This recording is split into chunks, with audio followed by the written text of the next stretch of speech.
अस्सलामुअलैकुम दोस्तों, कैसे हैं आप। उम्मीद करता हूं कि आप सब खैरियत से होंगे। तो आइए शुरू करते हैं आज की कहानी। हमें अम्मा जी उस वक़्त जहर लगती जब वो सर्दियों में ज़बरदस्ती हमारा सर धोती। लैक्स, कैपरी, लाइफ बॉय किसने देखे थे। खजूर मार का साबन से कपड़े भी धुलते थे और सर भी। आंखों में साबन कांटे की तरह चुभता और कान अम्मा की डांट से लाल हो जाते। हमारी ज़रा सी शरारत पर अम्मा आग बगोला हो जाती और कपड़े से धोने वाला डंडा उठा लेती, लेकिन कभी मारा नहीं। कभी आइन वक़्त पर दादी जान ने बचा लिया, कभी बाबा ने, और कभी हम ही भाग निकले। गांव की रौनकों से दूर आइन फसलों के बीच में हमारा डेरा था।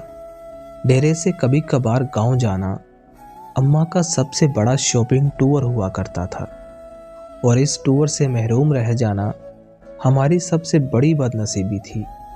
अगर कभी कभार अम्मा अकेले गांव चली जाती तो वापसी पर हमें मरुंडे से बहलाने की कोशिश करती। हम पहले तो नन्हे हाथों से अम्मा जी को मारते, उनका दुपट्टा खींचते, फिर उनकी गोद में सर रखकर मुंह फाड़ फाड़ कर रोते। कभी अम्मा गांव लेकर जाती तो हम उछलते कूदते खुशी खुशी उनके पीछे पीछे भागते। शाम के जब गांव से वापसी होती तो हम बहुत रोते। हमें गांव अच्छा लगता था। अम्मा, हम गांव में कब रहेंगे? मेरे सवाल पर अम्मा वही घिसा पिटा जवाब देती, जब तू बड़ा होगा ना और तू नौकरी करेगा, बहुत से पैसे आएंगे, तेरी शादी होगी, वगैरह वगैरह। यूं हम माँ बेटा बातें करते करते डेरे पर आन पहुँचते। मुझे याद है कि गांव में बाबा मुजफ्फर के यहाँ शादी का जश्न था। वहाँ जलने बुझने वाली बत्तियाँ भी लगी थीं और पटाखे भी फूट रहे थे। मैंने अम्मा की बहुत मिन्नतें की कि रात भर इधर ही ठहर जाएं, लेकिन वो नहीं मानी। जब मैं अम्मा जी के पीछे रोता रोता गांव से वापस जा रहा था तो नीयत में फतूर आ गया और चुपके से वापस गांव चला गया। शाम का वक़्त था। अम्मा को बहुत देर बाद मेरी गुमशुदगी का अंदाज़ा हुआ। वो पागलों की तरह रात के अंधेरे में खेतों में आवाज़ें लगाती और डेरे से लेकर गांव तक हर कोने में लालटेन लटकाकर झांकती रही। रात गए जब मैं शादी वाले घर से बाजियाब हुआ तो वो शेरनी की तरह मुझ पर हमला आवर हुई। उस रात अगर गांव की औरतें मुझे ना बचाती तो अम्मा मुझे मार ही डालती। एक बार अब्बू जी अपने पीर साहब को मिलने सरगोदा गए हुए थे। मैं उस वक़्त 6 से 7 साल का था। मुझे शायद बुखार हो गया। अम्मा जी ने मुझे गर्म चादर में लपेट कर कंधे पर उठाया और खेतों से गुजरती 3 किलोमीटर दूर गांव के अड्डे पर डॉक्टर को दिखाने ले गई। वापसी पर एक खाले को फलांगते हुए वो खेत में गिर गई, लेकिन मुझे बचा लिया। उन्हें शायद घुटनों पर चोट आई थी, लेकिन उन्होंने महसूस नहीं होने दिया। ये वाक़या मेरी ज़िंदगी की सबसे पुरानी याददाश्त में से एक है।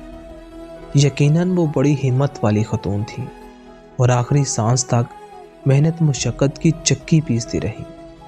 फिर जाने कब मैं बड़ा हो गया और अम्मा से दूर होता चला गया। साल बाद जब मैं घर आता तो अम्मा गले लगाकर खूब रोती, लेकिन मैं सबके सामने हंसता रहता। फिर रात को जब सब सो जाते तो मैं चुपके से अम्मा के साथ जाकर लेट जाता और उनकी चादर में मुंह छुपाकर खूब रोता। अम्मा खेत में चारा काटती और बहुत भारी पंड सर पर उठाकर टोके के सामने आन फेंकती। कभी कभी खुद ही टोके में चारा डालती और खुद ही टोका चलाती। जब मैं घर होता तो मैं उनके साथ उनका हाथ बटाता। जब मैं टोका चलाते चलाते थक जाता तो वो सरगोशी में पूछती, बात करूं तुम्हारी फलाने घर में? वो जानती थी कि मैं पैदाइशी आशिक हूं और ऐसी बातों से मेरी बैटरी फुल चार्ज हो जाती है। फिर हमने गांव में अपना घर बना लिया और अम्मा ने अपनी पसंद से मेरी शादी कर दी।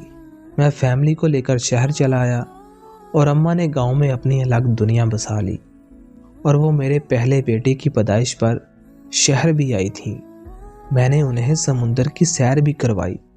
क्लिफ्टन के साहल पर चाय पीते हुए उन्होंने कहा, लो, इस समुंदर से तो हमारे डेरे का छप्पर ज़्यादा खूबसूरत लगता है। अम्मा बीमार हुई तो मैं छुट्टी पर ही था। उन्हें कई दिनों तक बिस्को पान खिलाकर समझाता रहा कि मामूली पेट का दर्द है, जल्दी ठीक हो जाएगा। जब दर्द ज़्यादा बढ़ा तो मैं शहर के बड़े अस्पताल लेकर गया, जहां डॉक्टरों ने बताया कि जिगर का कैंसर आखिरी स्टेज पर है। खून की फौरी ज़रूरत महसूस हुई तो मैं खुद ब्लड बैंक बेड पर जा लेटा।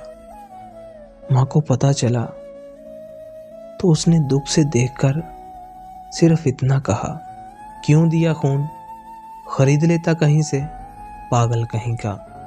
मैं बमुश्किल इतना कह सका, अम्मा, खून की चंद बूंदों से तो मैं वो कर्ज भी नहीं उतार सका जो आप मुझे उठाकर गांव के डॉक्टर के पास लेकर गई थी और वापसी पर खाला फलांगते हुए खाले में गिर गई थी। वो खिलखिलाकर हंसी तो मैंने कहा, अम्मा, मुझे माफ़ कर देना, मैं तेरी खिदमत ना कर सका। मेरा ख्याल है कि मैंने शायद ही अपनी माँ की खिदमत की होगी, वक़्त ही नहीं मिला। लेकिन वो बहुत फराख दिल थी। बिस्तर मरग पर भी जब मैं बार बार अपनी कोताहियों की उनसे माफ़ी तलब कर रहा था तो कहने लगी, मैं राज़ी हूँ बेटा, काहे को बार बार माफ़ी मांगता है।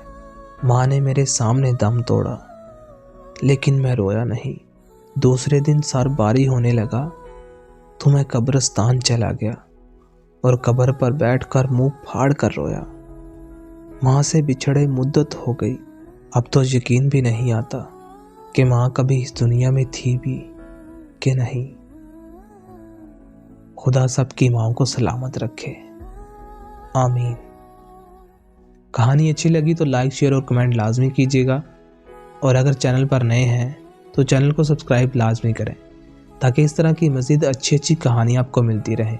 तो मिलते हैं एक नई कहानी के साथ, तब तक के लिए अपना बहुत ख्याल रखिएगा। खुदा हाफिज़।